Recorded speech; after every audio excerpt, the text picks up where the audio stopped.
Вы смотрите новости в прямом эфире. В студии Сергей Михедов. Здравствуйте. Коротко о главном к этому часу. Триумф якутских спортсменов на российской арене. Сардана Трофимова сверхуспешно выступила на марафонской дистанции. Портативные электропарковки на смену простым гаражам. В Якутске начались испытания новой технологии в условиях Крайнего Севера. А в Японии нашли оригинальный способ напоминать людям о безопасности во время пандемии.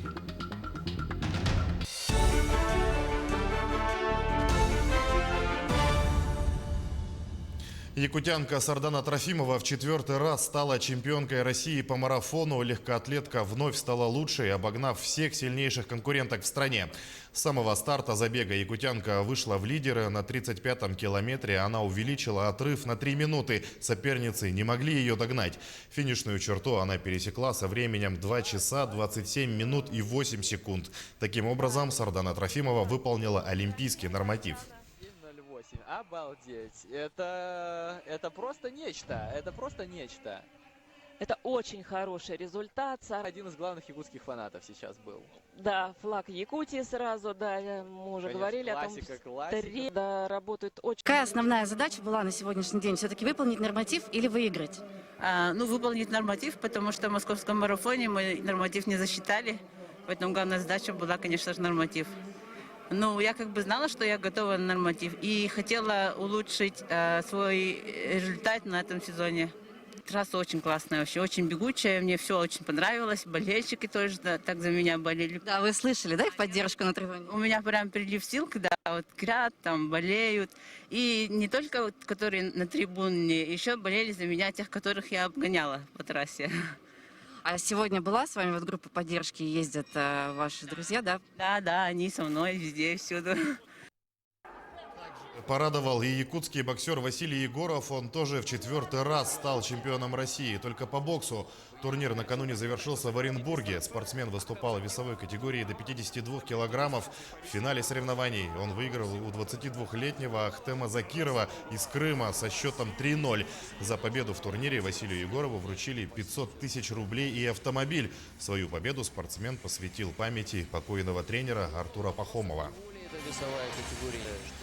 С победой Сардану Трофимову и Василия Егорова в своих соцсетях поздравил глава Якутии Айсан Николаев. «Якутия гордится вами», написал глава. К другим темам. Правительством России продлен особый порядок авансирования поликлиник и больниц. Таким образом, больницы и поликлиники, работающие по системе обязательного медицинского страхования, продолжат получать авансовые платежи в максимальном размере и тратить их на текущие нужды. Такой порядок продлевается до конца этого года. Постановление об этом подписал премьер Михаил Мишустин, сообщает официальный сайт Кабмина. Напомним, чтобы сохранить зарплату медицинским работникам, был изменен порядок авансирования медорганизаций.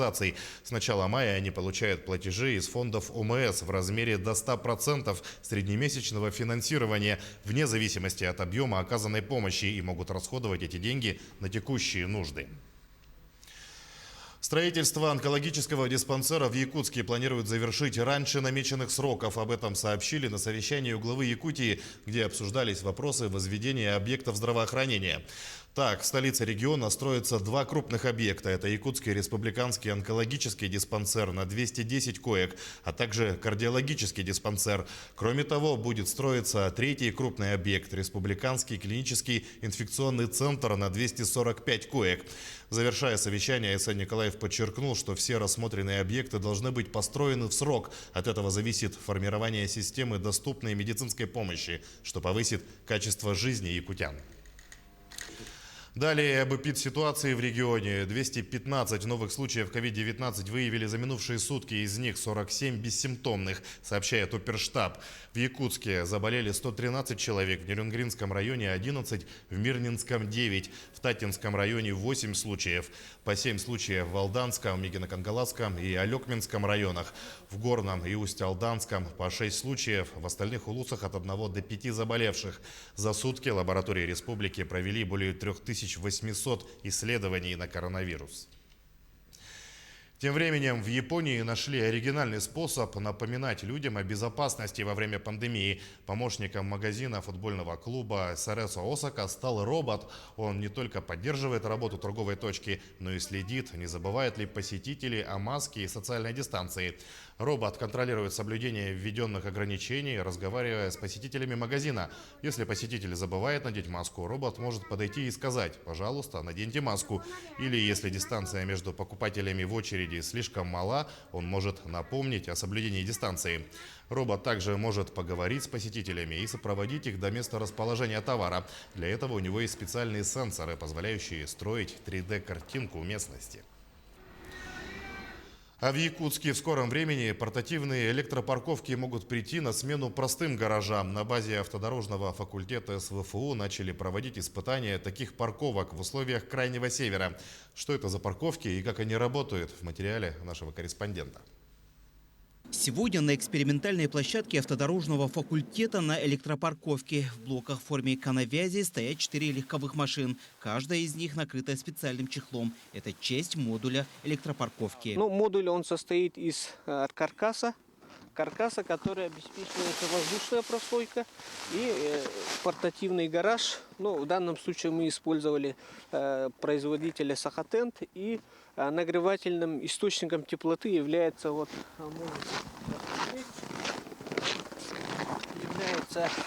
такая конструкция, теплонагреватель. Здесь он стоит подключенный. Вот здесь нагревательный элемент производства ковчег. Благодаря этим элементам техника в условиях экстремальных холодов держит свою работоспособность. Специалисты факультета в рамках этого пилотного проекта снимают все показания с помощью датчиков, которые установлены внутри автомобиля. Машина, она сразу заводится, и средняя температура в основном это двигатель. Да? То есть в моторном пространстве температура где-то в среднем при минус 35 градусов оно составляет 8 градусов. И для того, чтобы, конечно, полностью обеспечивать работоспособное состояние, основной агрегат, конечно, это двигатель, аккумулятор, и второстепенные это ходовая часть и так далее. Средняя температура вообще внутри этого модуля, оно составляет где-то плюс 5 градусов в зависимости от внешней температуры. По словам специалистов факультета, в будущем такие электропарковки могут стать отличным вариантом для содержания четырехколесной техники круглый год. Те водители, которые сегодня участвуют в эксперименте, довольны. По крайней мере, так говорит Евсей Евсеевич. В целом, вот эти люди, которые стоят, они довольны. Они довольны, что пока у нас погода щадящая. Сейчас будем исследовать, просматривать, мониторить температурный режим. А в планах у ученых также усовершенствование самого проекта и возможность его массового выпуска. Ведь все хотят круглый год ездить на автомобиле, но из-за дороговизны гаражных боксов отказываются их покупать. И приходится им замораживать свое авто. В будущем, благодаря современным технологиям, это не станет проблемой. Дмитрий Тымыров, Григорий Охлопков, Якутск. И снова о спорте. В столице Кабардино-Балкарской республики проходит чемпионат России по масс-рестлингу. 124 спортсмена в течение 2 дней, включая сегодня, выйдут на помост. Об итогах первого дня соревнований в материале моей коллеги Айсены Бурнашовой. Спорт в условиях пандемии, когда отрицательный тест на коронавирус словно счастливый билет на помост. Организаторы отмечают, спортивный комплекс, да и сам город проведения чемпионата были выбраны не случайно. Мы заявку отправили 3 регионам, где более-менее лучшее состояние по пандемии. Республика Кабардино-Балкария сразу, они, начиная с руководства, и все одобрили. Тем более мы в 2018 году здесь, в Кабардино-Балкарии, проводили чемпионат России в высоком организационном уровне. Якутия, Чувашия, Свердловская и Смоленская области. Всего в Нальчик приехали спортсмены из 22 регионов страны. Важный по значимости чемпионат пропустить просто не могли. Цена схватки высока. По итогам чемпионата будет обновлен состав сборной команды страны по масс-рестлингу. Также спортсмены будут бороться за право получения звания мастера спорта России по масс-рестлингу. 3 весовые категории у женщин и 4 у мужчин. Но, пожалуй, самым ожидаемым стал выход 3-кратного чемпиона мира по масс-рестлингу, мастера спорта России международного класса Павла Черноградского. Его соперником на помосте стал мастер спорта по масс-рестлингу, москвич Егор Дегтярев. Именитый якутский Маджин одержал чистую победу в финале. Счет составил 2-0. Мы с ним виделись 2-3 года назад. Я в то время был в форме, он тогда был немножко сырой. Сейчас вот подготовился и дошел до финала, выиграв Егора Баишева. Нешуточные страсти пылали и в женском зачете. Бесспорным лидером в категории 75 килограммов стала чувашская спортсменка Алина Алексеева. В финале достойное сопротивление ей оказала якутянка Алина Турчина. Но уступив Алексеевой по технике и маневренности, мегинская спортсменка вышла на второе место. Ой, соперница очень сильная, очень мощная. Она очень скоростная. Я готовилась к ней. Тоже тренировала хват.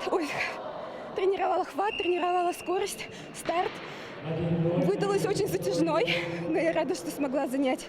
В Нальчике также будет проведен чемпионат России в абсолютной категории. Он состоится уже сегодня. Известно, что в нем примут участие 16 женщин и 11 мужчин.